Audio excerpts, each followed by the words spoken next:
The chandeliers above the ballroom glittered like frozen constellations. Music floated through the air, elegant and distant, the sound of violins dancing over soft laughter and the faint clink of champagne glasses. The world inside the Waldorf Astoria was golden, perfect, suspended, as if time itself had dressed in silk for the night. For Serafina Collins, tonight wasn't just another celebration. It was the night she crossed a finish line that had once felt unreachable. 21 years old, the youngest in her class to graduate from Columbia Law.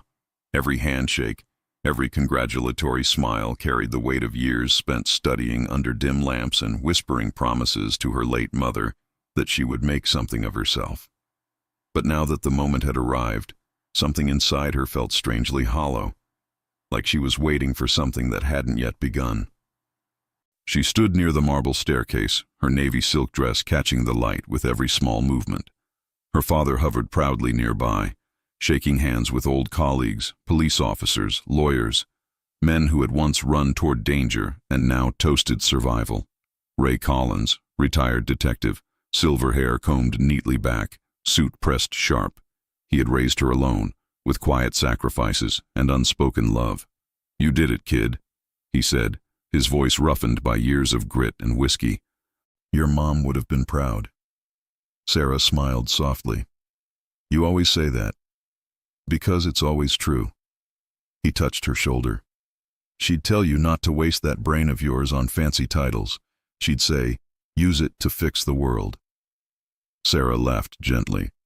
"The world doesn't want fixing, Dad." "Then change the parts that do." She wanted to believe him. But even as his words settled around her, the air in the room shifted.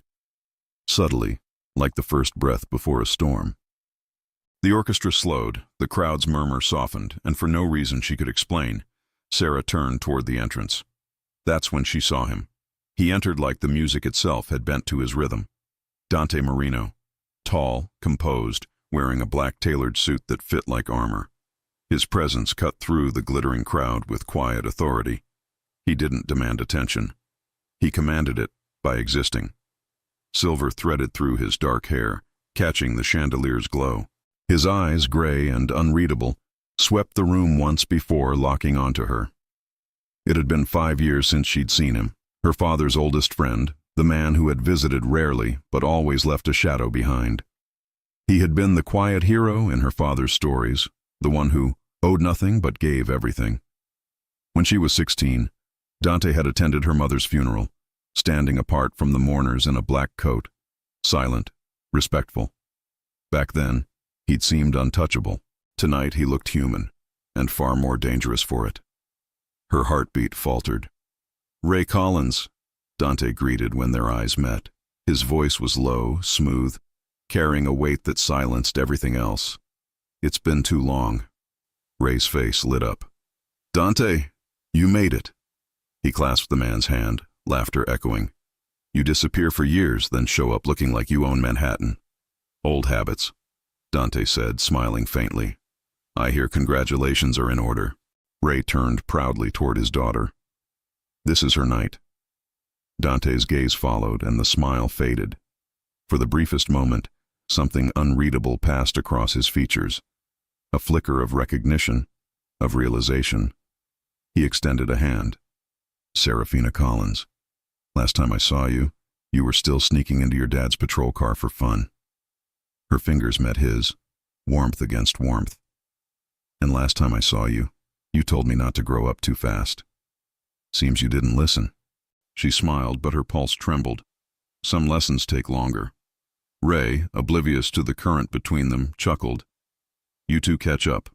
I'll go grab us a drink." As he drifted away, Sarah released Dante's hand too slowly. The silence that followed felt heavier than the chandeliers above them. Her breath hitched before she could stop it. He noticed. "You've changed," he said quietly. "So have you." He tilted his head slightly. "Do I look that different?" "You look—" Her voice trailed off, caught between honesty and restraint. "Older. Colder. Like someone who learned to stop apologizing." He didn't deny it. "Apologies don't fix what's already burned." Their eyes held for a heartbeat longer than was proper. Then a waiter brushed past, jostling her slightly. Something fluttered to the floor at her feet. A small, cream-colored envelope. Her name written in looping ink. Serafina Collins. She frowned, glancing around, but no one seemed to be watching. Dante noticed her hesitation. Everything all right?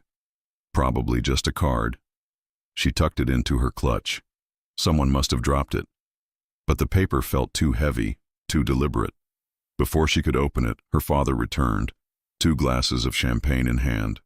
A toast to my daughter and the woman she's becoming. They clinked glasses. Dante's lingered an instant longer against hers. To the rules we break for the right reasons, he said softly. Sarah blinked. What does that mean? He didn't answer. The night spun on. Speeches, laughter, the steady hum of music. But every time Sarah turned, Dante was there. Not too close, never obvious, yet always within reach. She caught him watching once, just once across the crowd, and felt something inside her shift, slow and irrevocable. By midnight, the ballroom began to thin. Ray stepped out to greet an old friend, leaving her momentarily alone. Sarah slipped toward the terrace, desperate for air. The city stretched below in a shimmer of glass and noise. Cool wind brushed her face, tangled through her hair. She reached into her clutch, pulling out the envelope. Inside, a single sheet. One sentence written in careful, deliberate hand. If you love him, you'll destroy him. Her breath caught. The paper trembled in her hands. She looked over her shoulder. No one there. Only the echo of the orchestra fading through the open doors. A chill ran down her spine. You shouldn't be alone out here. A voice said softly behind her. She turned. Dante stood in the doorway, framed by warm light, the city's reflection glinting in his eyes. Old habit, she murmured. I think better when it's quiet. The quiet lies, he replied, stepping closer. It tells you you're safe when you're not. Something unspoken hovered between them. A question neither dared voice. Do you believe in fate, Mr. Marino? She asked finally. I believe in debts, he said. And how they're paid. She swallowed.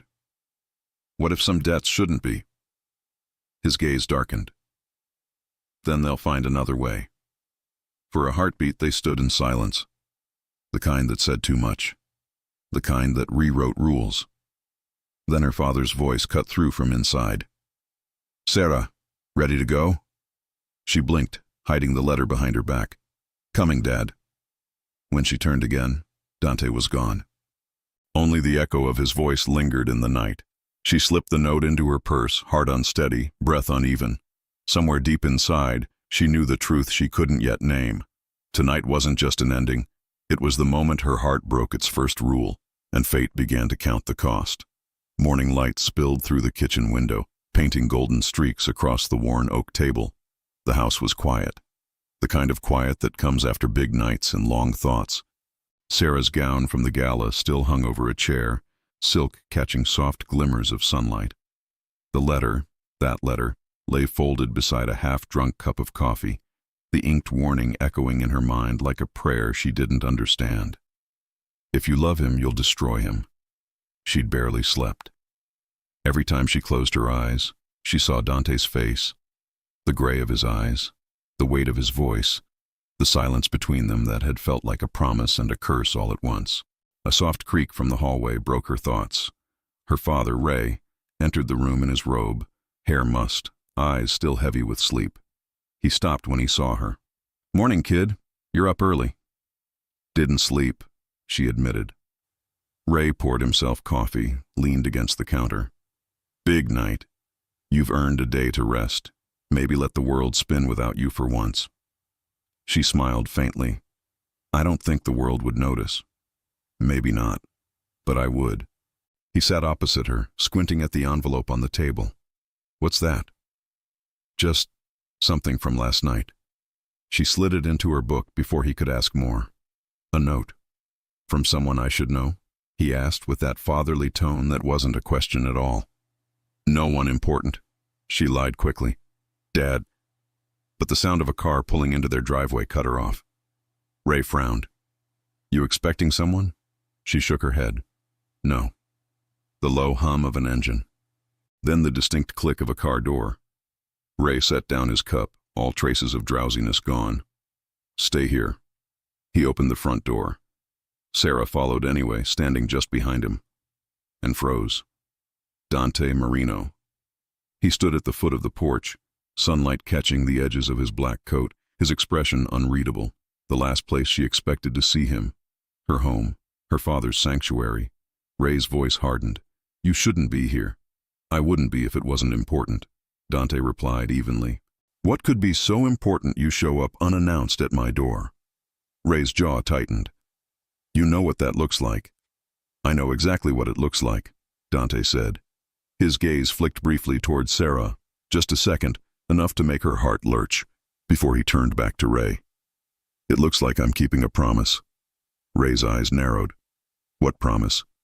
The one I made 15 years ago. Sarah looked between them. What are you talking about? Ray's voice softened, low and dangerous. Not now. She has a right to know, Dante said. Ray stepped closer, shoulders squared. Not from you. The silence stretched tight between them. Two men bound by something heavier than words. Sarah felt it, the tension of old debts, the ghosts of shared sins. She folded her arms. Someone tell me what's going on. Ray exhaled slowly. Your mother, he said finally. Years ago, before you were born, I got in deep. A case gone wrong, people I shouldn't have crossed. Dante pulled me out before I drowned. I owed him everything, still do. That's not the full story, Dante murmured. Ray shot him a warning glare. She doesn't need your version. Sarah's heart beat faster. What version? Your father's right, Dante said finally. It's not time. Just be careful, Serafina. Some ghosts have long arms. Her voice trembled. Is this about last night? About the letter? Ray froze. What letter? She regretted it the moment it slipped out. Nothing. It's nothing. But Dante's eyes sharpened. What did it say? Her throat tightened. It doesn't matter. It matters if someone's watching you, he said quietly. If someone knows enough to write your name. Ray's hand closed around the doorframe. What are you saying? That she might be in danger. Ray's voice dropped an octave. From who? Dante hesitated. Vince Arcuri. The name hit the air like a curse. Ray stiffened. He's still alive? More than alive. Dante's gaze darkened. He's rebuilding. And he hasn't forgotten who put him in the ground the first time. Sarah frowned. Who is he? Ray didn't answer. Dante did. A man who used to work for me, until he tried to burn the house down with everyone inside. You mean, Sarah's voice cracked. The Mafia? Ray's expression was stone. It's not like that anymore. No, Dante said, it's worse. The old rules kept men like Vince in check. Now he answers to no one. Sarah stepped back. And he knows me? He knows your father, Dante said softly. And that's enough. The room felt smaller, the sunlight colder. Sarah gripped the back of a chair, steadying herself. What do we do? We protect you, Ray said firmly, like we always have. Dante's voice lowered. That might not be enough. Ray turned on him. Don't start this. She needs to understand. She doesn't need your world bleeding into hers. Ray's voice cracked through the air, echoing off the walls. I spent 20 years keeping her out of it. Dante's expression hardened. And now it's at her doorstep. Ray's hands clenched. You should go. Dante didn't move. He looked at Sarah. Really looked. Like a man seeing a reflection he didn't expect. If anything feels off, a shadow where it shouldn't be, a car that passes twice, you call me. She hesitated. I don't have your number. He reached into his coat, pulled a small card, and placed it on the table beside her. You do now. Then quietly to Ray. You can hate me all you want, but I'm not letting her pay for our past. He turned and left, his footsteps fading down the porch, the sound of his car engine trailing into the distance. The silence he left behind was heavy. Ray sank into a chair, rubbing his temples. "I never wanted this for you." Sarah picked up the card, tracing the name embossed in gold. "Dante Marino." She whispered, "What happened between you two?" Ray stared at the window. A promise made in blood. That night, Sarah couldn't shake the feeling of being watched. The shadows outside her window seemed thicker, slower. When she finally drifted to sleep, a soft noise stirred her awake, the faint click of metal, the whisper of movement in the dark. Her breath caught. She reached for her phone. "Dad," she whispered. No answer. A floorboard creaked down the hall. Her heart pounded as she slipped from bed, silent, barefoot, inching toward the door. Then, a sharp gust of wind. The curtains fluttered. The window was open. On the sill, a single white carnation, and beneath it, a small black ribbon, torn, frayed, and the faint scent of smoke. A warning. A memory. A mark. Her hands shook as she lifted it, a whisper of footsteps below. By the time Ray reached her door, gun drawn from the nightstand, the intruder was gone, vanished into the night like a ghost that knew her name. Ray called the precinct. She watched him pace, voice low, controlled. But when he hung up, his face said what his words didn't. "They'll never find him, will they?" she asked softly. "No," he admitted. "Not if it's who I think it is." Her pulse quickened. "Vince Arcuri." He nodded once. "He's not sending threats. He's sending reminders." "Of what?" "That nothing we bury stays dead." Sarah looked down at the flower, fingers tightening around the stem. Her world, clean, logical, safe, was unraveling thread by thread. And standing at the center of it all was a man whose presence made her heart race and her father's voice harden. Dante Marino. She didn't know if he was her shield or her downfall, only that he was coming back, and next time, it wouldn't be for a warning. The rain came without warning. Gray clouds rolled over Manhattan like smoke from an unseen fire, the kind that smelled of memory. Sarah pressed the elevator button inside Marino Holdings, watching her reflection in the polished doors. The navy suit she wore felt heavier than fabric. It was armor, or maybe a disguise. She wasn't sure yet. Her father had argued all morning. You don't owe him anything. Maybe she didn't. But after the flower on her windowsill, the whisper in the dark, the scent of smoke, she couldn't ignore the truth. Someone had marked her, and Dante Marino was the only man who knew why. When the elevator doors slid open, a wave of quiet power hit her. Sleek marble floors, glass walls, the hum of ambition beneath muted tones. This wasn't just a law firm, it was a fortress disguised in Armani. The men and women who passed her carried files like weapons, their eyes sharp, their smiles measured. At the far end of the corridor, behind a glass office etched with gold letters, stood Dante. He looked up before she knocked, as if he'd felt her presence before he'd seen her. "Right on time," he said. His voice, steady and low, filled the room before she even stepped inside.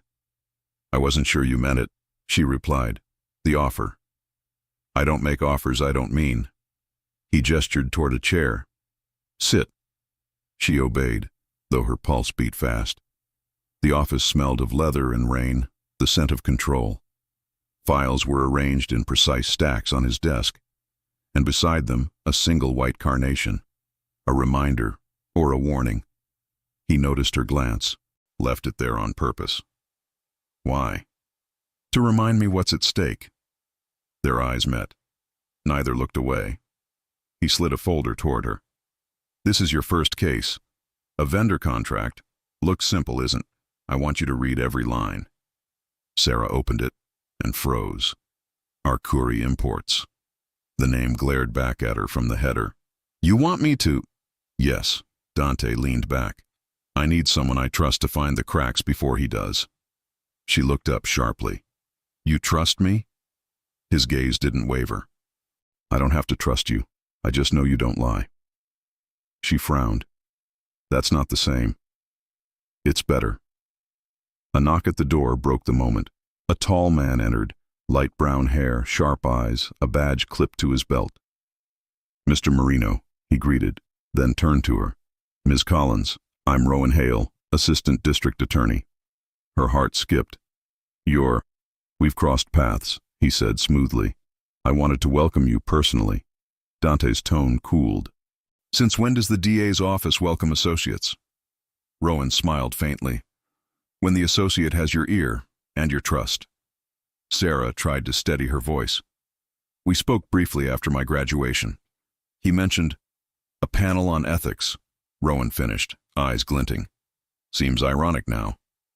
Dante stood. "If you have a warrant, present it. If not, this is private property." "Relax," Rowan said. "Just a courtesy visit." He turned to Sarah. "Be careful what you sign, Ms. Collins. Paper cuts can bleed deeper than bullets." Her stomach tightened. "Is that a threat?" "Advice." He nodded once, then left. Silence followed him out, sharp, echoing. Sarah turned to Dante. "Why does he hate you?" "Because men like him need monsters," he said softly. "And I make an easy one." She wanted to argue, but part of her knew. Some truths didn't need confession. They carried themselves in the way a man looked at the world. Hours passed. She dove into the contract, tracing clauses like veins. Arcuri imports hid deceit behind polite wording. Shipment delays that never happened, accounts that didn't exist, clauses that turned trust into trapdoors. Her instincts told her what her mind didn't want to. Vince wasn't sending business. He was sending bait.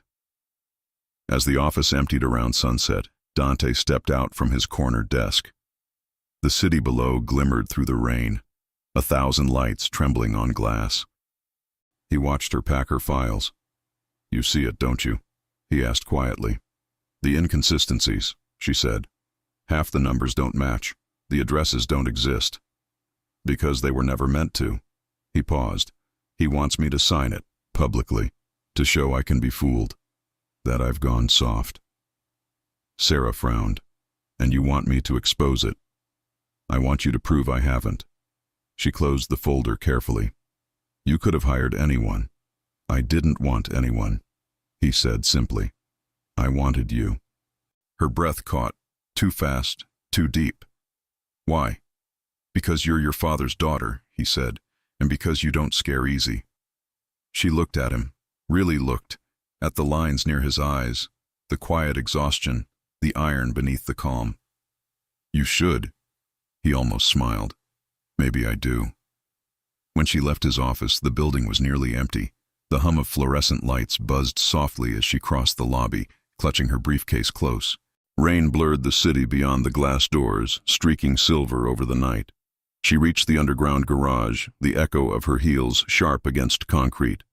A sound stopped her, faint, out of rhythm. Footsteps, behind. She turned.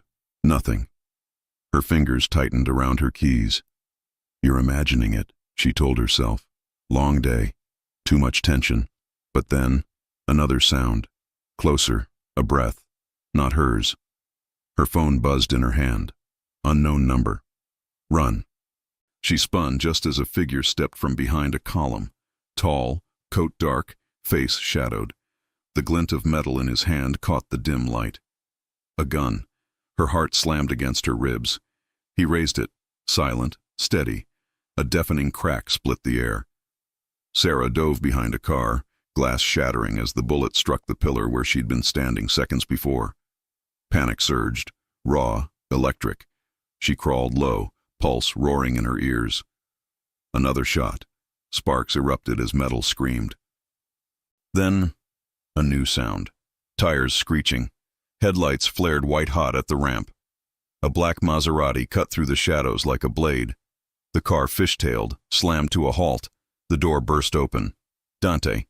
"Get in!" She ran, heart pounding, breath shallow. Another shot rang out, sparking off the hood as she dove inside. Dante slammed the door, threw the gearshift, and the car roared forward, tires burning rubber as they sped up the ramp. Behind them, a man stepped into the glow of the taillights, eyes cold, mouth twisted in something between a smile and a promise. Vince Arcuri, The storm outside swallowed the city as Dante wove through traffic, headlights slicing through rain. His jaw was tight, knuckles white against the wheel. "Are you hurt?" he asked. She shook her head, breath ragged. "No, Who was that?" He didn't look at her. "A ghost." "Vince Arcuri?" "Yes." She gripped the seatbelt. "He tried to kill me." "No." Dante's voice lowered. "He tried to warn me." Lightning flashed across the windshield, white against glass. Sarah turned toward him. "Where are we going?" "Somewhere safe. And my father. He'll know you're protected. I left him a message." "Dante?" Her voice broke. "What happens now?" He exhaled slowly. "Now. Nothing stays hidden. Not the past. Not the truth. And not this." His eyes flicked toward her. A glance that felt like confession. Then he turned back to the road.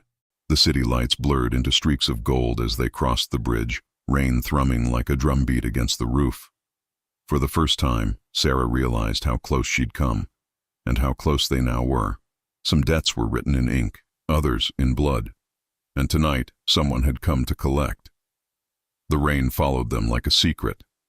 It streaked down the windshield, heavy and relentless, blurring the world into shifting ghosts. The city lights faded behind them, swallowed by the storm. Only the hum of the engine and the rhythm of their breathing filled the silence. Sarah sat rigid in the passenger seat, her hands still trembling. The taste of fear lingered on her tongue, sharp, metallic. She replayed the gunshot in her mind, the echo trapped in her chest. It didn't feel real. None of it did. Not the note, not the flower, not the man beside her, driving with eyes fixed on the road like he could outrun fate itself. "Where are we going?" she finally asked. Dante's voice was quiet, steady. "Somewhere he can't reach you." "Who?" she whispered, though she already knew. "Vince." She stared at her hands. "Why me?" He didn't answer immediately. The wipers swept across the glass, cutting through the downpour. "Because he knows what you mean to me," Dante said finally. Her head turned sharply. "What I mean?" "To your father," he corrected. But the pause had already betrayed him. The road narrowed into dark countryside, the skyline fading to forest. After nearly an hour, the car slowed before an iron gate. It opened without a sound. Beyond it, a long driveway wound through tall pines, ending at a secluded villa overlooking the river. Lights glowed faintly inside, warm against the storm. "This is your house?" Sarah asked softly. "One of them." She followed him through the front door. The interior was quiet, minimal, elegant. Dark wood, stone walls, the faint scent of cedar. Everything in perfect order. Everything except the way her pulse refused to calm. He took her coat, hung it near the door. "You should get out of those clothes," he said. "They're soaked." Her breath caught. He seemed to realize the words, the double edge of them, and added quickly, "There's a room down the hall. Closet stocked. Choose what you like." She nodded, avoiding his gaze, and disappeared down the corridor. In the guest room, she peeled away the layers of rain and fear, wrapping herself in a soft gray sweater from the closet. It smelled faintly of him. Smoke and cologne and something deeper, something she couldn't name. She caught her reflection in the mirror, damp hair, red eyes, a stranger wearing her face. The woman staring back wasn't the law student who'd smiled under chandeliers 2 nights ago.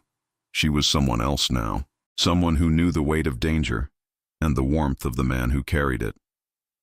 When she stepped back into the living room, Dante was by the fireplace, a glass in his hand, sleeves rolled up, tie undone. The shadows of the fire painted lines across his face, softening the hardness she'd come to expect. He looked up. "You all right?" She hesitated. "Should I be? I've seen worse shaken by less." She crossed her arms. "Maybe I'm too tired to fall apart." "Or too strong," he said quietly. Their eyes met. For a moment, the fire's crackle filled the silence between them, that fragile space where danger and desire felt like the same thing. Sarah sat across from him. You said Vince knows what I mean to you. What did you mean by that? Dante exhaled, set his glass down. Your father and I go back more years than you've been alive. We built things together, made mistakes together, some that never washed clean. His gaze darkened. Your mother was part of that world once, not by choice. Sarah's breath hitched. My mother? She wanted out. Ray wanted to save her. I helped. His voice softened. We thought leaving that life behind would bury it. We were wrong. She leaned forward. So this, all of this, it's because of them? It's because of me. Dante's jaw tightened. Vince doesn't care who bleeds as long as I watch. Silence pressed around them. She studied him. The scar just above his wrist, the exhaustion in his shoulders, the way his eyes lingered on her like a man fighting something stronger than himself. Why are you doing this? She asked softly. Because I made a promise. He looked at her then, really looked, no mask, no distance. To your father, to your mother, to you. Her chest tightened. I never asked you to. I know. Then why? Because I can't watch another innocent burn for my sins. The words hit her like a confession. For a heartbeat she saw through the armor, the guilt, the loneliness, the quiet desperation of a man carrying too many ghosts. She rose slowly, crossing the space between them. You don't have to do this alone. He looked up. Don't make promises you can't keep. I'm not afraid of you. His voice was barely a whisper. You should be. She shook her head. No, you're the only one who makes me feel safe. Something in him broke, or maybe it was something he'd been holding too long. He stood, close enough that she could feel the heat radiating from him, the scent of rain still clinging to his shirt. Sarah? His voice trembled, a crack in the storm. There's a line we can't cross. Then stop looking at me like that. Like what? Like you already did. Their breath mingled, the air charged, trembling between them. Her fingers brushed his sleeve, a touch so light it might have been imagined. He didn't move, didn't breathe. Then, a sharp buzz cut through the silence. The phone on the mantel vibrated, screen flashing. Dante stepped back, breaking the spell. He grabbed it, jaw tightening as he read the message. What is it? She asked. He didn't answer, just stared at the screen. Finally, he turned to her, voice cold again. Someone inside my company fed our Curie the contract files. Her heart sank. A traitor. He nodded. Someone close. Someone with access. Her voice shook. What happens now? We find them before they find you again. The fire crackled behind him, throwing shadows across his face. The warmth between them turned to something sharper. Resolve. War. Sarah reached for the carnation still resting in the vase near the window, its petals white against the dark glass. If he's watching us, what does that mean? Dante's eyes lifted to meet hers, gray and endless. It means he's not done, and neither are we. Outside, thunder rumbled, distant but coming closer. Inside, two hearts beat in the same rhythm, divided by duty, bound by something neither could name.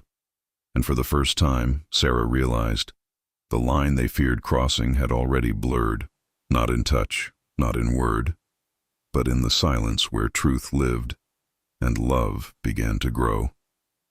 The sky over Century City was pale and heavy, the kind of gray that pressed against the glass and turned everything into reflection. Sarah stood beside Dante as the elevator rose, its mirrored walls throwing back their faces, his calm, her unease. He had barely spoken all morning. The message from the night before still haunted them both. Someone inside my company fed our Curie the contract files. No name, no clue, only betrayal.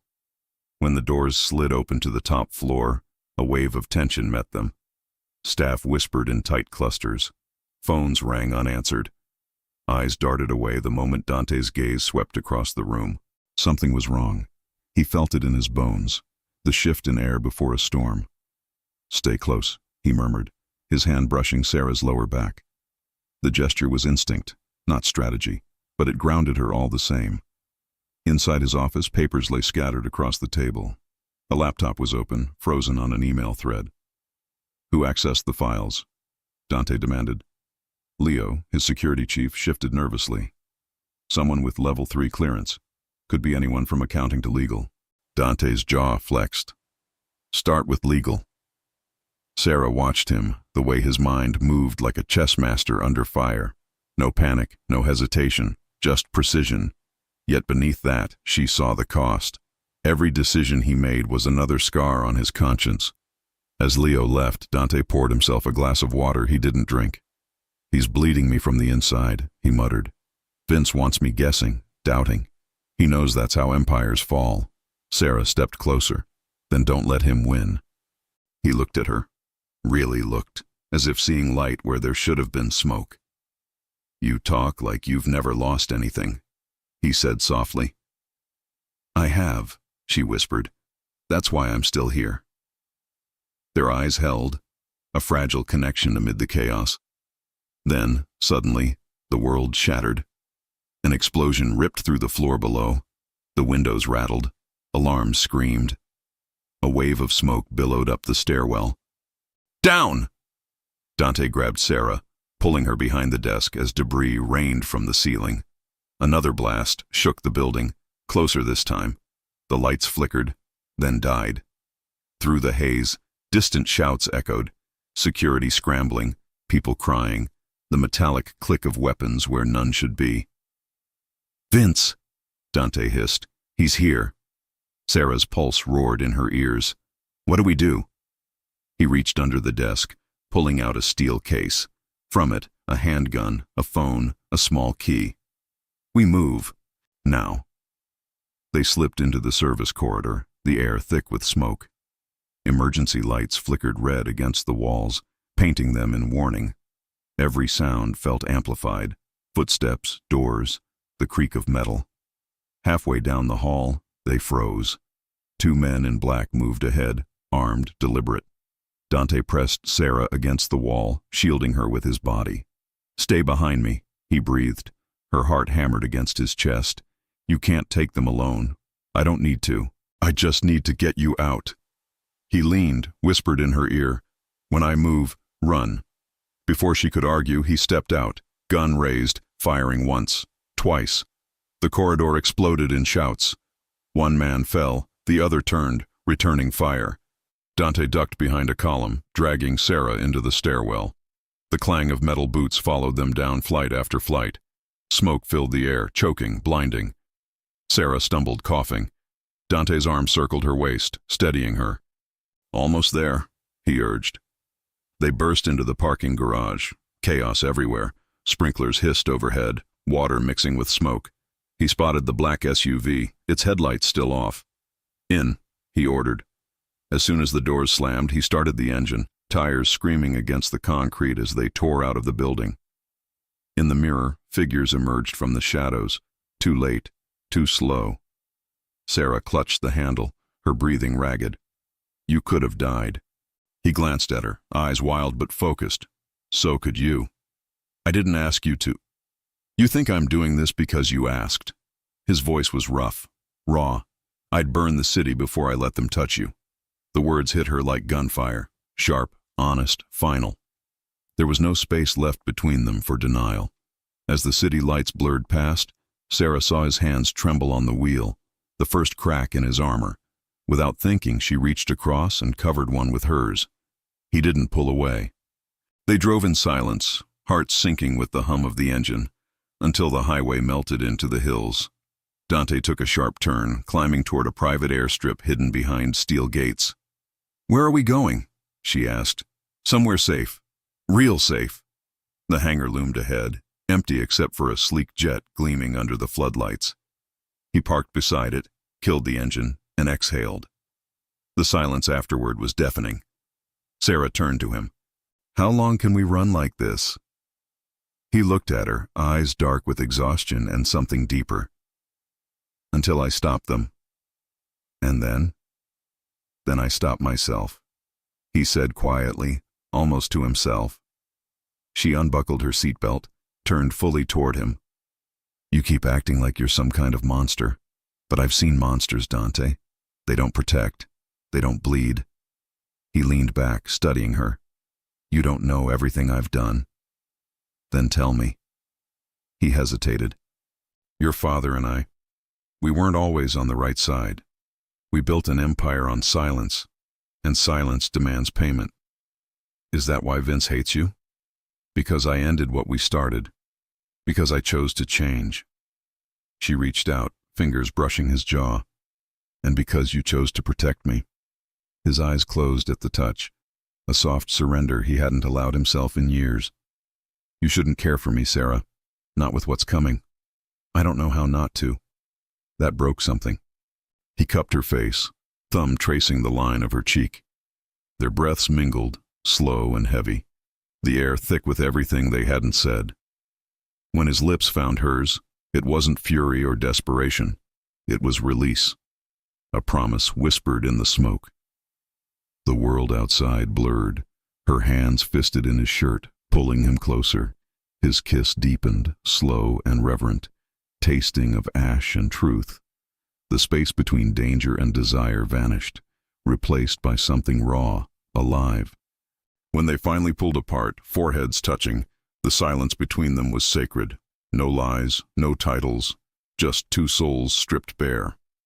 Then Dante's phone buzzed. A single message on the cracked screen. Check your own house. The traitor wears your crest. He froze. Sarah's eyes searched his. What does it mean? He turned the phone toward her. The sender. Leo. The name hung between them like a knife. His voice was quiet, lethal. My security chief. My oldest friend. Sarah's blood ran cold. He's working with Vince? Dante's jaw set. He's been feeding him everything. The weight of it crashed over them. Betrayal layered on betrayal. Sarah reached for his hand, squeezing tight. Then what now? He looked at her, resolve hardening behind the tenderness. Now, he said, we end this. Outside, the rain began again, faint at first, then steady, washing over the world like absolution. But inside the car, two hearts beat in rhythm to a promise neither could break. They were no longer running. They were preparing for war. The rain had stopped by dawn, leaving the air heavy and still, as if the city itself held its breath. Dante stood before the glass wall of the safe house, the sky painted in muted golds and grays. His reflection stared back, sharp suit, tired eyes, a man carved from consequence. Behind him, Sarah stirred on the couch, wrapped in a blanket he'd placed over her hours earlier. She hadn't meant to fall asleep, but exhaustion had claimed her somewhere between his confession and the silence that followed. Now, as morning light spilled across the floor, reality felt no less fragile than it had the night before. Dante's phone buzzed, a secure line. He answered without looking away from the horizon. Leo. A pause. Then the voice on the other end, familiar, controlled, but colder than he remembered. We need to talk. Dante's grip tightened. Where? Pier 19. 30 minutes. Alone. The line went dead. Sarah's voice broke the quiet. It's him, isn't it? He turned. Her hair fell in loose waves, her eyes still heavy with sleep, but sharp with concern. Yes. You're going to meet him. It's not a choice. She rose, clutching the blanket. Then I'm coming with you. No. The word came quick, instinctive. If this goes wrong, then you'll need someone to get you out. Their gazes locked. She wasn't pleading, she was promising. And he knew better than to waste time arguing with a woman who'd already made up her mind. The docks were quiet, too quiet. A low mist rolled over the water, shrouding the edges of the world. Cranes loomed like steel skeletons above rusted containers. The place reeked of salt, oil, and betrayal. Dante stepped out of the SUV first, scanning the shadows. Sarah followed, her pulse hammering in her ears. The air felt colder here, heavier, as if soaked in the weight of unspoken sins. A lone figure waited by the edge of the pier. Leo. He looked older, or maybe it was the guilt.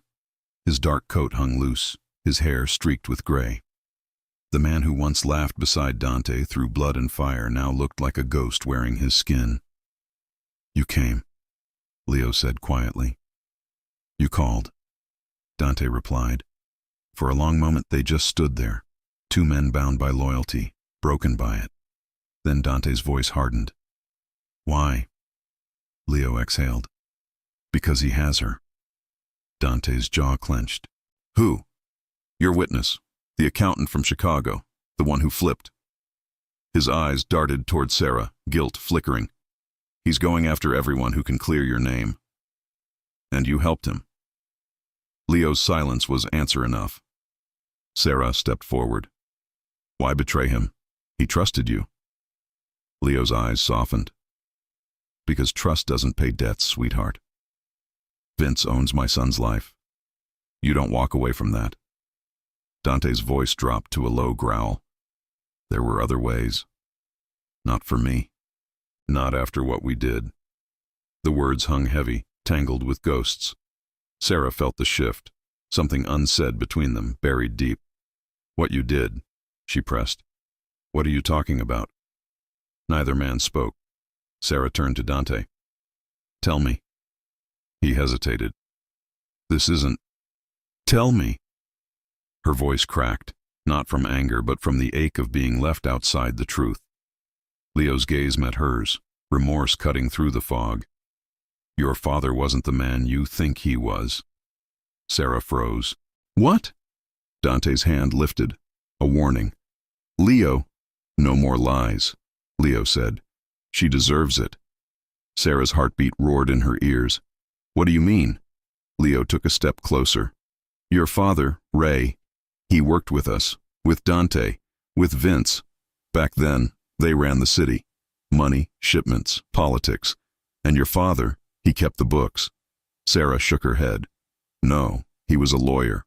He was our lawyer, the best, until the night the deal went bad." "What deal?" Dante's voice came rough. "A shipment. Stolen goods. Vince double-crossed us. Ray tried to fix it, but the feds were already closing in." Leo nodded. "We burned the records, all of them, but Vince wanted a scapegoat." Sarah's voice trembled. "My father. He was supposed to take the fall," Dante said quietly. "I didn't let him." Her eyes widened. I took the blame," he finished. "The charges, the headlines, the exile. He had a family. You were 5. I couldn't let you grow up visiting your father through glass." The truth hit like a blow. Everything. The protection, the silence, the guilt. It all made sense now. Tears welled in her eyes. "You ruined your life. For us. For you," he corrected. "For him. Because once, he saved mine." Leo looked away, shame written in the slump of his shoulders. "And I betrayed both of you. You were right, Dante. Vince doesn't care who bleeds, so long as he gets to watch." A rumble of engines cut through the fog. SUVs rolling down the pier, lights flashing in the mist. Dante's hand went to his gun. Too late. Leo's voice broke. "He's not here for me. He's here for her." In an instant, Dante turned, grabbing Sarah's hand. "Go. Now." Gunfire erupted, splitting the silence. Bullets tore through the air, splintering crates and concrete. Dante fired back, dragging Sarah behind a container. Leo dove beside them, returning fire with grim precision. "Back up," Leo shouted. "5 minutes out," Dante answered, eyes scanning for exits. "We don't have 5 minutes." Sarah clung to his arm. "We're trapped." "No," he said, spotting a maintenance stairway leading down to the water. "Not yet." They sprinted, Leo covering their escape, his gun barking in short, desperate bursts. A bullet grazed Dante's arm. He gritted his teeth, kept moving. Sarah's heart pounded with every step. At the edge of the pier, Dante turned. Leo stood in the open, firing until his clip ran dry. Then he met Dante's eyes and nodded once, a silent goodbye. "No!" Sarah cried as Vince's men closed in. Leo reached into his jacket, pulled the pin from a grenade and whispered, "For my son." The explosion lit the fog like dawn breaking. The shockwave threw them forward into the water below. Sarah surfaced first, gasping, reaching for Dante. He broke through beside her, blood mixing with salt and rain. They clung to each other, waves battering against the pilings. "Dante!" Her voice trembled. I know." He pulled her close. "He made his choice." Sirens wailed in the distance, flashing red through the mist. Dante guided her toward the shadows beneath the dock, where a small boat bobbed against the tide. As they climbed aboard, Sarah looked back, smoke rising, fire dancing across the pier. It wasn't just a battlefield. It was a graveyard of promises. She turned to Dante. "You saved my father, and Leo saved us." Dante's eyes were hollow, haunted, blood and oaths. They both end the same. She reached for his hand, squeezing tight. "Not this one." He looked at her, and in her eyes, he saw not pity, but belief.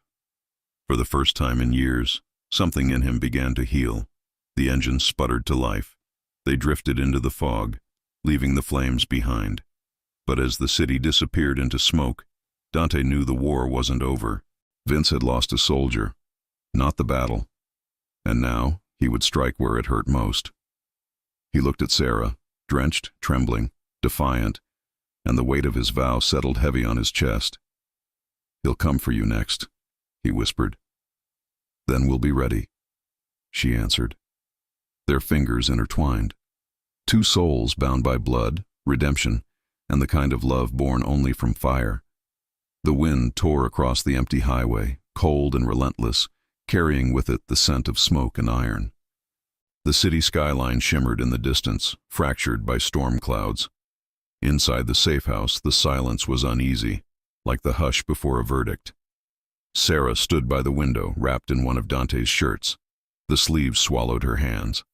The scent of him, smoke, cedar, rain, clung to the fabric like a promise. She traced the condensation on the glass with her fingertip, her reflection ghostly against the pale morning light. Behind her, Dante was on the phone, voice low, words clipped. "Lock every route south. Double surveillance at the docks. I want eyes on every move Vince makes." He hung up, jaw tight. The bruises on his knuckles hadn't faded. The cut on his arm still burned beneath the bandage. But what haunted him wasn't pain. It was the echo of Leo's voice. "He's here for her." He turned. "We're leaving tonight." Sarah's brow furrowed. "Running again?" "Not running. Moving." He crossed the room, his presence filling it. "Vince isn't finished. The docs were just a message." "And what was the message?" "That nothing, and no one, is untouchable." She met his gaze, unflinching. "You really think there's anywhere in this country he can't find us?" He didn't answer, because they both knew the truth. Vince's reach wasn't measured in miles. It lived in whispers, in shadows, in the kind of loyalty that could be bought with fear. Sarah stepped closer, her voice softer. "You've been fighting this war alone for too long. It's not your war." "It is now." He looked at her then, really looked. The courage in her eyes, the trembling in her hands, the heart that refused to surrender. "You shouldn't have to carry this." "I'm not carrying it," she said. "I'm carrying you." Something in him cracked. The wall he'd spent years building. His hand found her cheek, rough thumb tracing soft skin. "You don't know what that means." "I do," she whispered. "It means I'm not leaving." The words lingered between them, fragile, powerful, irrevocable. Dante leaned in, forehead resting against hers. For a heartbeat, the world outside disappeared. There was no Vince, no past, no blood, only this, the quiet truth that love had found them in the ruins. Then, a sharp sound, a vibration on the table. Sarah pulled back as Dante's phone lit up. A text, unknown number, attached image. He opened it, and the world tilted. It was Sarah, bound, gagged, eyes wide with terror. And the message: "You wanted peace, brother. Come earn it. Midnight. Pier 9. Alone." For a second, Dante couldn't breathe. The room spun, the floor vanished. Then his expression hardened, steel over fire. He has her. He reached for his gun, his keys, his coat. Leo's last words echoed like a warning. He's here for her. Dante stormed toward the door. His men moved to follow, but he stopped them cold. "No one comes," he said. "Not this time." "Boss?" He turned, eyes like ice. "He wants me. He gets me." Midnight bled across the horizon like ink, drowning the pier in shadow. The water below lapped against the pilings, black and endless. The city's glow seemed far away.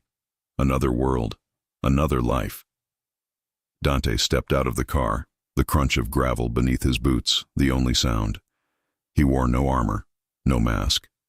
Just a dark coat, the weight of his past on his shoulders, and the fire of love in his chest. Ahead, Vince waited, flanked by armed men, his smile sharp as broken glass. And beside him, tied to a chair beneath a single hanging bulb, was Sarah. Her eyes met Dante's. Fear, relief, faith. "Right on time," Vince said. His voice was smooth, too smooth. "You never could resist a good tragedy."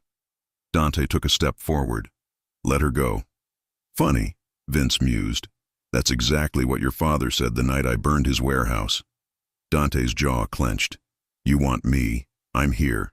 Take your shot." "Oh no." Vince's smile widened. "Death's too easy. I want something better. I want to watch you break." He nodded, and one of his men stepped forward, pressing a gun to Sarah's temple. Dante's breath hitched, barely. His voice dropped to a whisper. "Don't." "Here's the bargain," Vince said, pacing slowly. "You sign over your holdings. Every company, every property, every account. You vanish, disappear from your own kingdom. And in exchange," he gestured towards Sarah, "she walks away. And if I don't?" Vince leaned in, smirking.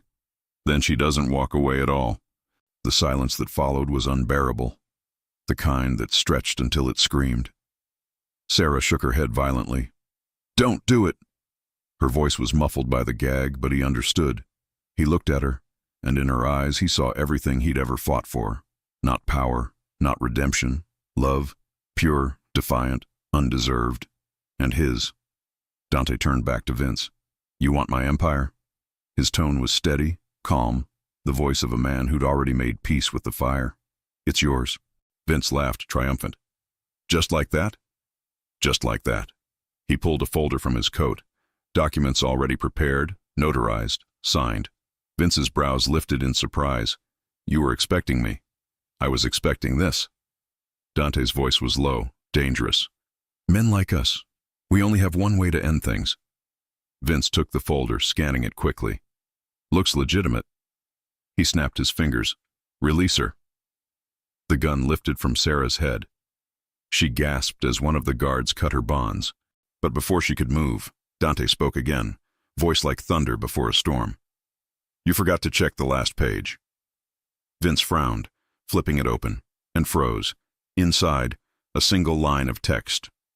"By signing, Vincent Arcuri relinquishes all legal claim to holdings, assets, and titles, acknowledging full responsibility for prior acts of organized crime under Marino Holdings." His head snapped up. "What did you—" But it was too late. Headlights flared from the darkness.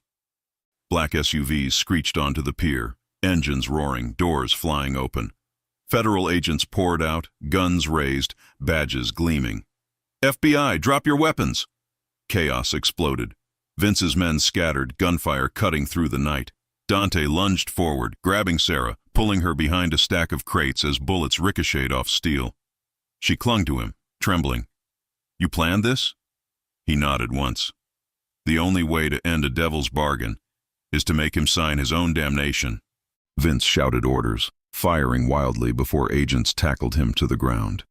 His furious screams echoed across the dock as handcuffs clicked shut. For the first time in years, Dante felt the weight lift, not gone, but lighter, like a wound finally given air. He turned to Sarah. Her face was streaked with tears, her wrists raw from the ropes, but her eyes were alive. She pressed a trembling hand to his cheek. "You risked everything." He caught her fingers, kissed them softly. "You were everything." The sirens wailed around them, red and blue flashing over the water. But in the middle of that chaos, time slowed. Two souls in the eye of the storm. "I thought I'd lost you," he whispered.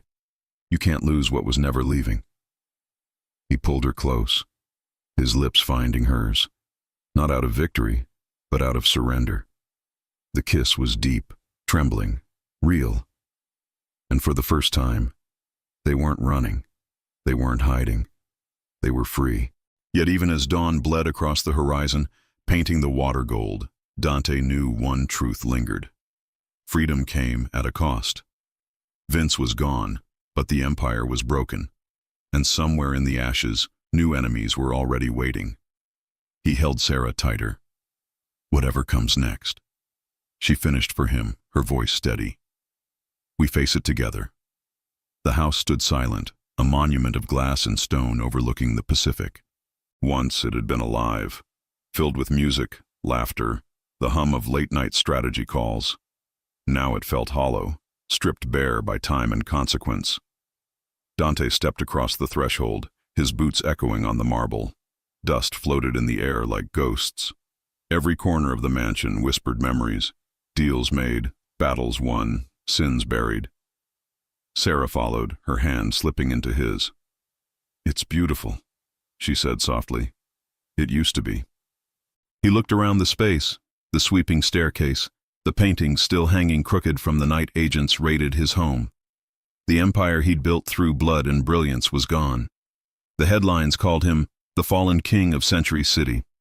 Some saw him as a hero for taking down Vince Arcuri, others as just another criminal who cut a deal. But none of it mattered. Not now. Not with her beside him. Sarah wandered to the window, the sunset painting her in gold. "You don't have to stay here. This is where it started," he said, "where it ends too." She turned. "No, Dante. This isn't the end." He wanted to believe her. But every wall in this house carried a scar, reminders of the cost of his redemption. He'd turned his empire into evidence, handed over every asset, every shell company, every ounce of control. In return, the FBI gave him one thing: freedom. But freedom didn't feel like forgiveness. The sound of tires on gravel pulled him from his thoughts. A black sedan rolled to a stop outside the gates. From the passenger side, a man in a gray suit stepped out. "Agent Collins." Dante's jaw tightened. "I was expecting you." The agent approached, briefcase in hand, eyes sharp behind rimless glasses. "We appreciate your cooperation, Mr. Marino. You've helped dismantle one of the largest criminal syndicates in California." "Then we're done here." "Not quite." Collins opened the case, sliding a file across the counter. Inside, surveillance photos, financial ledgers, and one missing page. Sarah frowned. "What's this?" "A loose end," the agent said. "Before Vince's arrest, someone inside our unit wiped key evidence. Wire transfers, coded messages, gone." Dante's brow furrowed. "You're saying he had help from inside the bureau?" Collins didn't answer. "We'll be in touch." When the car disappeared down the hill, the silence returned. Heavier now. Sarah closed the file. "You think Vince still has someone on the inside?" "I think snakes shed skins." Dante muttered. "Doesn't mean they're gone." She reached for his hand. "Then we find them." He stared at her fingers wrapped around his, small, determined, unafraid. "You should hate me for dragging you into this." "I don't." "Why?" "Because you saved my father. Because you saved me. Because everything they say about you, the monster, the criminal, I've never seen it. I've only seen the man who kept his word." He looked away, jaw tight. "Your father doesn't see it that way." As if summoned, the front door opened. Heavy footsteps echoed across the foyer. Ray Hale stood framed by the dying light, older now, wearier, but still carrying the gravity of a man used to control. Sarah froze. "Dad." Ray's eyes flicked between them, from his daughter's trembling hand in Dante's to the man himself, the ghost of his past standing in flesh and blood. "Ray," Dante said quietly. For a long moment, no one spoke. The air felt charged, heavy with years of silence. Then Ray stepped forward. "You should have told me. I promised I wouldn't. I had a right to know what you sacrificed." His voice cracked, the anger faltering. "All those years, I thought you disappeared because of guilt. I didn't know it was mercy." Dante exhaled. Mercy doesn't erase blood. Ray's eyes softened. No, but it means something. He turned to Sarah. You love him. Her voice shook, but her gaze didn't waver. I do. And you understand what comes with that? Yes. Ray studied Dante again, searching for the man he once called brother. Then take care of her. Don't let the fire take her like it took us. Dante nodded. You have my word. Something shifted then. The weight of decades lifted just enough to breathe. Ray's shoulders eased. He stepped forward, resting a hand on Dante's arm. You saved my life once. Maybe this is me returning the favor. He left quietly, the echo of his forgiveness lingering like smoke. Sarah stood in the doorway long after the car disappeared. He forgave you. Maybe, Dante said, but I'm not sure I can. She turned, eyes glistening. Then let me. He looked at her, really looked, and saw what Leo had meant before the end. She's the only thing that can pull you back from the edge. He reached for her, fingertips tracing the curve of her jaw. You deserve a clean slate. So do you. The sun dipped below the horizon, shadows spilling across the floor. For the first time, the house didn't feel haunted. It felt alive. Sarah pressed her forehead to his chest. We can rebuild. Not the empire. Us. He rested his chin on her hair, breathing her in. You want to live here? With a man the world thinks is a sinner? I don't care what the world thinks, she whispered. I know the truth. He kissed the top of her head, eyes closing. Then we start over. No more lies. No more running, she added. They stood there as night settled around them, two souls scarred but standing, bound by something stronger than guilt. Then, a sound, a faint click. Sarah looked up. What was that? Dante turned toward the entryway. The door was ajar, swaying gently. On the floor, an envelope, no markings, no stamp, just his name, written in sharp ink. He picked it up, tore the seal. Inside, a single photograph. Vince, in a hospital bed, eyes open. And beneath it, a handwritten note. You can't kill what you built. Dante's pulse slowed, cold dread seeping in. Sarah's voice was barely a whisper. He's alive. He stared at the photo, the fire rekindling behind his eyes. Then the war isn't over. Sarah stepped beside him, her hand finding his. Then neither are we. Outside, thunder rolled again over the Pacific, distant but coming closer. Inside, the man who had given up everything for redemption stood beside the woman who refused to let him burn. And together, they faced the storm. The photograph lay between them on the table, a ghost in ink and shadow. Vince Arcuri, eyes open, alive. Outside, the surf crashed against the cliffs below the house, echoing like a heartbeat. The ocean had always been Dante's sanctuary, a place to wash the blood from his hands. But now, the tide felt heavier. It whispered a truth he didn't want to face. The war he thought he ended was only just beginning. He should have died, Dante said, voice low. Sarah stood beside him, fingers trembling over the edges of the photo. You saw him fall. You saw the fire. I saw what I wanted to see. His jaw tightened. Vince doesn't die easy, not when hate's keeping him alive. Sarah met his gaze. Then we finish it. Together. Dante shook his head. No, this time I don't drag you into the fire. She stepped closer, eyes fierce. You're not dragging me.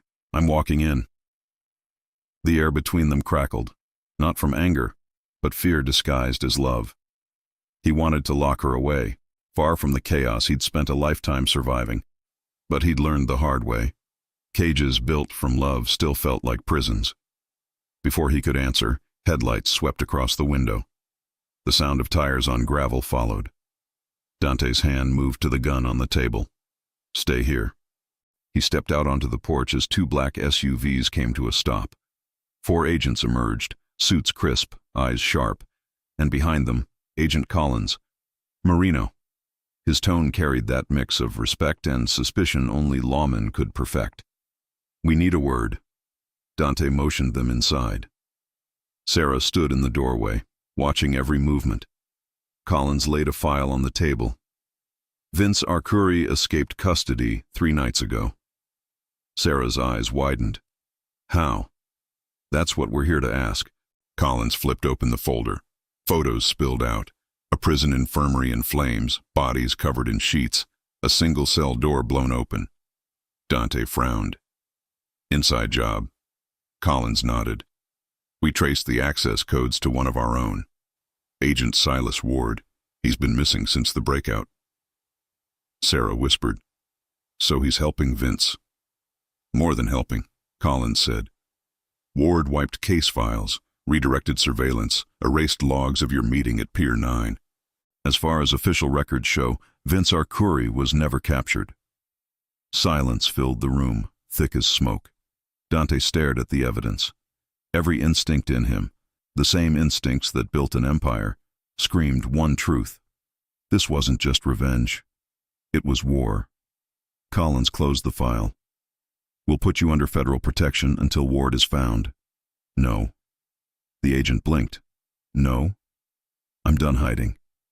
Dante's voice was firm, final. "You want Ward? You'll find Vince, and I'll bring you both." "That's not how this works." "It is now." Collins sighed. "You step outside the perimeter. You're on your own." Dante smirked. "Story of my life."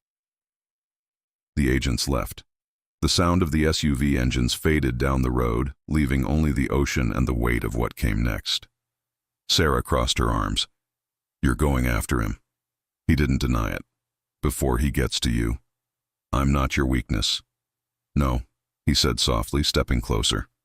"You're my reason." Her breath caught. He took her hands, calloused fingers closing gently around hers. "If anything happens to me, don't. You need to hear this. If he comes, you run. You don't wait. You don't look back." Tears welled in her eyes. "And what if I can't?" He brushed a strand of hair from her face. "Then I'll find you, like I always do." Their lips met. A slow, desperate kiss, the kind that tasted of fear and forever. When they parted, the air felt charged, the world holding its breath. Dante turned toward the door, pulling on his coat. "Dante," she said, voice trembling. "Please, don't go alone." He paused. "I was born alone, but I'm not dying that way." The warehouse district slept under a blanket of fog. Streetlights flickered.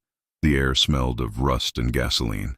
Dante moved through the shadows with the ease of a man who'd built his life in them. He'd followed a trail of whispers, offshore accounts, coded messages, Ward's name buried in shell transfers. All led here, an abandoned shipping terminal near Long Beach. Inside, the echo of footsteps, voices, laughter that didn't belong. He rounded a corner and froze. Sarah, tied to a chair, blindfolded, surrounded by men in black. And from the darkness, a slow clap. "Well, well," Vince drawled, stepping into the light. The scars across his face caught the glow, twisting his smile into something monstrous. "You never learn, do you, brother?" Dante's heart slammed against his ribs. "Let her go. You really think I brought her here for ransom?" Vince paced in a slow circle. "No, this is about truth, about showing you what mercy costs." He yanked the blindfold from Sarah's eyes. She gasped, blinking against the light. And when her gaze found Dante, the fear vanished. Only fire remained. "Don't you touch her," Dante warned. Vince smirked. "You think love saves you? Love made you weak. You had the city, the crown, the fear of every man who dared breathe your name. Then you gave it up. For her." He stepped closer, sneering. "You used to be a king, Dante. Now you're just a man. Maybe that's what scares you." Vince's eyes hardened. "What scares me is forgetting who we were." He pulled a gun, pressing it to Sarah's shoulder. "So let's remind each other." Dante raised his weapon. But before he could aim, a second figure emerged from the shadows. Agent Ward. The betrayal cut deeper than any bullet. "Ward," Dante growled. You sold your badge for blood. Ward smirked. Sold it for survival. You should try it sometime. The click of safeties filled the air, a standoff painted in gunmetal and firelight. Sarah's voice broke through, steady, despite the fear. You'll never win. You think pain makes you strong, but it just makes you empty. Vince glanced at her, almost curious. You sound like him. I love him, she said. That's what you'll never understand. The words hit something deep, a flicker of the man Vince once was, before greed turned to vengeance. His jaw twitched. Love doesn't build empires. No, Dante said, but it saves souls. He fired. Chaos exploded. Gunfire ripped through the warehouse. Sparks rained from shattered bulbs. Ward dropped first, a single shot to the chest. Vince lunged, dragging Sarah up as a shield. Let her go, Vince laughed, pressing the barrel to her throat. You think you can kill me without killing yourself? Sarah's eyes locked on Dante's. No words, just trust. Then she moved, fast. A twist of her wrist, a shard of glass from the floor, slashed across Vince's arm. He roared, stumbling back. Dante seized the moment, one clean shot. Vince fell, hard. This time there was no doubt, no heartbeat, just silence. Sarah dropped to her knees, breathing hard. Dante rushed to her, pulling her into his arms. You okay? She nodded, tears mixing with soot. I wasn't waiting again. He held her tighter, burying his face in her hair. You saved us both. Sirens wailed in the distance, real ones this time. Collins would come, find the bodies, close the file. But Dante didn't care about files, or names, or crowns. He cared about the woman in his arms, the light in the ruin. As they stepped out into the night, the first hint of dawn broke over the horizon. Smoke curled behind them, rising like ghosts into the sky. Sarah looked back once. Ashes don't lie, she whispered. No, Dante said, wrapping his arm around her. They remember. And together, they walked toward the light. The morning broke soft and gold over the Pacific, washing the coastline in light. The tide rolled gentle now, no longer roaring, no longer angry. For the first time in years, Dante Marino woke to quiet. He stood barefoot on the balcony, coffee in hand, the ocean breeze tugging at the edge of his white shirt. The scars across his forearm had begun to fade, but they'd never truly disappear. Reminders of the battles fought, the blood spilled, the life survived. Behind him, Sarah stirred. Her laughter drifted through the open doors, light and warm, wrapping around him like sunlight. She was sketching in the living room again. Charcoal on paper, life on canvas. Each line she drew felt like another stone pulled from his chest. You're awake early, she called. Couldn't sleep, he said, turning toward her. The world's too quiet. She smiled, rising from the couch. Maybe it's not quiet. Maybe it's finally at peace. He watched her cross the room, barefoot, hair loose, a light cotton dress swaying with each step. She was no longer the frightened daughter of a broken past. She was the woman who faced fire and refused to burn. When she reached him, he set the cup down and pulled her close. I used to think peace was something you had to buy, he said softly. Now I know it's something you have to earn. Sarah traced the edge of his jaw, eyes shining. You earned it, Dante. Every scar, every fight, they brought you here. He kissed her forehead. Here's better than I deserve. Then it's a good thing I decide what you deserve, she teased. He laughed, a sound rare but easy now. For a moment they stood there, watching the waves crash and retreat. The house no longer felt like a tomb. It was alive again, their home. But even peace had its price. On the kitchen counter, a letter waited, stamped with the seal of the Department of Justice. Tomorrow, Dante would testify one last time. His confession would become part of the record, his name written into history not as a monster, but as a man who helped tear down the empire he built. He wasn't afraid. Not anymore. Sarah noticed his gaze shift to the letter. It's just words on paper, she said gently. You've already told the truth. Truth doesn't erase blood. No, she said, squeezing his hand. But it grows flowers in the soil. He looked down at her. the way her eyes held him steady, the way her presence made the air lighter. "You make everything sound simple." "Because it is," she whispered. "You loved. You fought. You changed." A knock at the door broke the stillness. Dante opened it to find Ray Hale, standing with a cautious smile. "Morning," Ray greeted, stepping inside. He looked different now, less guarded, more human. The weight between them had been lifted since that night. Sarah wrapped her arms around her father. "You came." "Wouldn't miss it," he said, handing her a small box. "Your mother's locket. Thought you might want it." She opened it. Inside, a faded photo of her as a child, between her parents. All smiles and sunlight. Tears welled in her eyes. "Thank you." Ray turned to Dante. "You did what I couldn't." "You ended it." Dante nodded. "We both made mistakes." Ray extended his hand. "Then maybe we both get to start over." They shook. Two men bound by regret and grace. Sarah watched them, heart swelling. For the first time in years, the three of them stood under the same roof. Not enemies, not fugitives, just family. Ray cleared his throat. "So when were you going to tell me about this?" He gestured to the table, where Sarah's sketchbook lay open. A rough drawing of her in a simple white dress.